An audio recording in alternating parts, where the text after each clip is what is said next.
On the 13th of March, Taiwan regional leader赖清德falsely claimed Taiwan is a sovereign and independent democratic country. In response, Beijing said it would take decisive measures if necessary. In American political circles, the book The Grand Chessboard has long been regarded as a strategic Bible.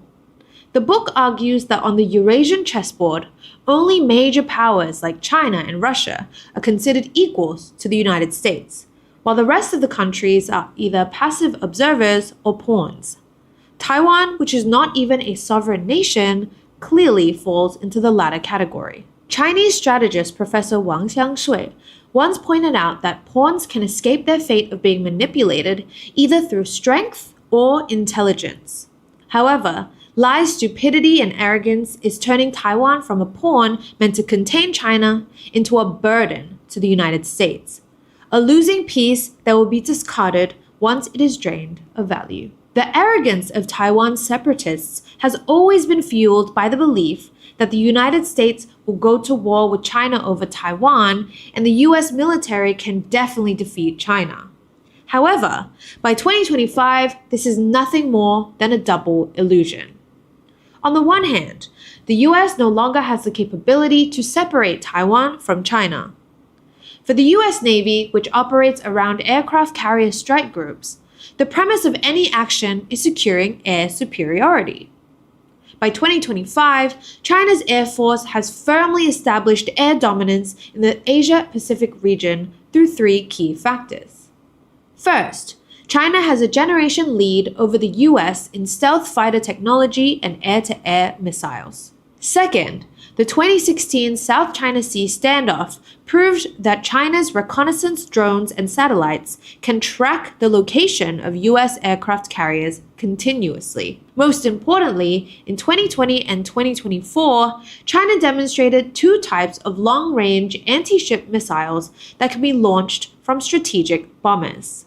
The International Institute for Strategic Studies, IISS, believes these missiles are an air-launched variant of the DF-21 missile. The DF-21 has a range of 1,700 kilometers when launched from the ground, but Warzone magazine suggests that its range could extend to around 6,000 kilometers when launched from the air.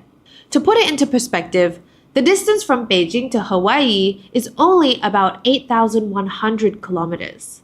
Additionally, the DF-21 is a ballistic missile that reaches speeds of up to 10 Mach in its terminal phase. US Defense Systems' real combat record in Ukraine shows they cannot even intercept Russian missiles traveling at 5.9 Mach. In fact, faced with China's air superiority, the US military has no desire to engage and is only focused on survival. In October 2024, the Wall Street Journal revealed the Pentagon had shifted its strategic focus in the Asia-Pacific to scatter and survive. Sam Roggeveen, director of the International Security Program at the Lowy Institute in Australia, pointed out that this signals the US military no longer aims to win a war with China, with survival now being the only remaining strategic objective. On January 30, Stars and Stripes reported that US military pilots stationed in Guam were being evacuated into the jungle and were being trained on how to survive without supplies. Ukraine has demonstrated over the past 3 years that the US military dares not directly face an adversary of the same weight class. Given the latest moves of the US military, Lai, living on a small island, is destined to be even more isolated and unsupported than Zelensky. On the other hand, Taiwan has now lost its strategic value in the eyes of the United States. Taiwan once held two key strategic values for the US. One was its role as a critical node in the first island chain, providing fleet support in times of conflict. And the other was its semiconductor industry, particularly TSMC, which occupied an essential position in the global supply chain, even leading some to believe that China would hesitate to attack Taiwan because of the economic damage it would inflict on chip production. However, these two strategic advantages have now significantly diminished or even disappeared. First, with advances in marine propulsion systems, warships' operational ranges are increasingly independent on supply chains. While China lacks military bases in the Pacific, its conventionally powered destroyers have conducted live-fire exercises and circumnavigated Australia in the South Pacific. As more navies move toward nuclear propulsion, the importance of forward bases will only decrease. Second, while separatist figures in Taiwan regard TSMC as their shield, TSMC itself wants to distance itself from them. In 2020, TSMC began setting up factories in the US, Japan, and Germany, relocating production capacity. Due to Trump's threat of imposing additional tariffs on chips produced in Taiwan, TSMC moved its most advanced production lines to Arizona. Recently, TSMC invested $100 billion to expand its US factories, sparking panic. This illustrates that Taiwan's strategic value to the US is rapidly depreciating, while the risks of intervening in the Taiwan Strait are sharply increasing. For businessman turned President Donald Trump, this is a no-brainer. On February 26, in his first cabinet meeting after returning to the White House, Trump explicitly stated that the claim, "China cannot reunify Taiwan as long as I am president," was a rumor, and he expressed a preference for improving relations with Beijing while eagerly anticipating increased Chinese investments in the US.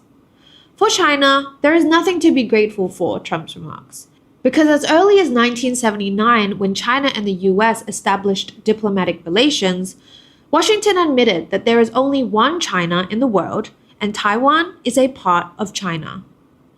In fact, on the Taiwan affairs, China has never cared what the United States thinks. In 2022, it is already a foregone conclusion that Lai Ching-de will be the last so-called president of Taiwan, regardless of the US position. China's 2022 National Highway Network Plan made it clear that a rail link between Beijing and Taiwan would be completed by 2035, connecting the mainland with Taiwan via a bridge more than 200 kilometers long. Considering that China's longest cross-sea bridge, the Hong Kong-Zhuhai-Macau Bridge, took 9 years to complete, Taiwan has little time left to face the reality. On March 6, Chinese Foreign Minister Wang Yi once again emphasized that the only legitimate designation for Taiwan is China's Taiwan province. In response to Lai's outrageous comments, China's Taiwan Affairs Office responded by saying, "A stern warning to the Lai Ching-de administration. Those who play with fire will surely be burned, and those who forget their roots have never met a good end." Since Taiwan separatists began their fervent de-Sinicization, they have also forgotten their roots in the process, and their eventual self-destruction is now inevitable. 偷偷告诉大家，我最近发现了新法宝 Royal Face 逆时奇迹系列，它有活肤露、全效精华，还有精华霜。尤其我皮肤比较偏干，所以我非常的注重保湿。保湿做得好，肌肤自然烹饪。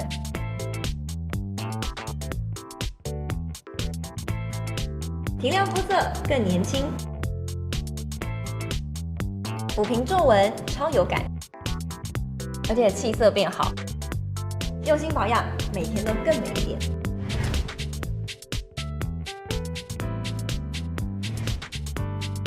美吧！